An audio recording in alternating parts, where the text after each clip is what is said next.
So this was how Dan felt. Often he thought that this was all back to front, that sex should be the other way round, an outward vector.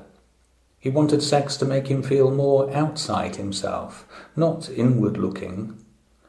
But perhaps that was love. He remembered last night. He had wanted to be at the theatre early to acclimatise, maybe watch a movie beforehand. 10 a.m. is way too early, Alan said as they lounged after eating. Lust never sleeps. Well, your call. You're a working man now. Can I borrow some fresh clothes in the morning? Sure you can, but now is bedtime. Come on. Alan pulled Dan toward sharing his bed rather than sleeping on the couch. Dan lingered on the threshold of the bedroom. It was a big enough bed. Alan flopped onto it and plumped the pillow next to him and leaned it up against the wall. Talk, he patted the pillow. The lamp at Alan's side cast strong shadows across his body and face.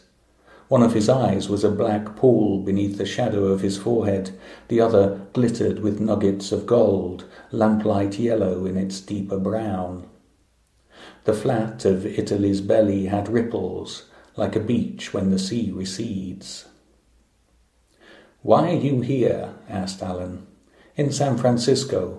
Why did you come?" "Because I was bored in the Midwest. Perhaps there's something more to it. I don't know." "How come you auditioned for the Ashbury?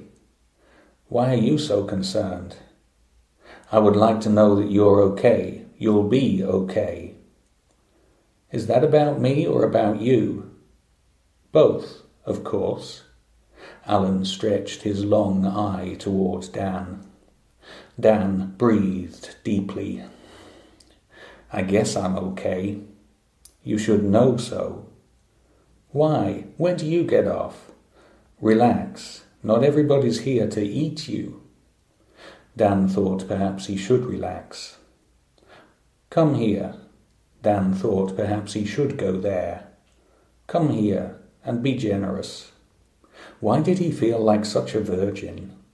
The world loomed. Dan felt his own trepidation. He was always on the brink. Change made his skin itch, like a new pullover. "You need some reassurance," Alan stated. "What's this about?" "I don't know. It never really gets talked about." "What never really gets talked about?" When no answer to his question came, Alan said, "Whether I stick around or not depends on you. This may be a casual sort of a life, but I'm not going anywhere. I'm as faithful as a dog." He looked at Dan with deliberately dog-like eyes.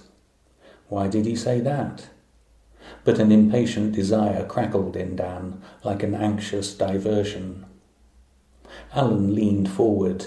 He was all silhouette, with the lamp behind him. He reached out to Dan. His skin was cool, and he moved in coolness. It was not an issue for him. "I thought we said we were just going to sleep together."